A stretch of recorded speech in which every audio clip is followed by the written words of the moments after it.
Wait, are people still paying for a cookie banner on Shopify? Because honestly, if you only need the basic functionality, Shopify already gives you a free built-in cookie banner, and it takes about a minute to turn on. Let me show you. Go to your Shopify admin, click Settings, then open Customer Privacy. You'll see the cookie banner options right there. The easiest way is to just enable the automatic settings.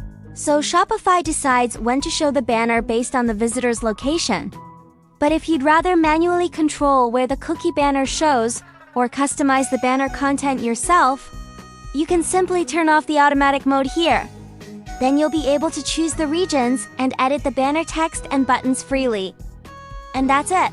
Free, official, and good enough for most stores. Now, if you care a lot about design, detailed consent categories, or more advanced compliance controls, then yeah, a third-party app might make sense. Apps like Pandectes or Consentmo give you more flexibility and deeper customization. But for simple compliance, the built-in one is totally fine. I hope this helped make things a little clearer. Make sure to like and subscribe for more Shopify tips, and let me know in the comments what you'd like to see next. See you next time!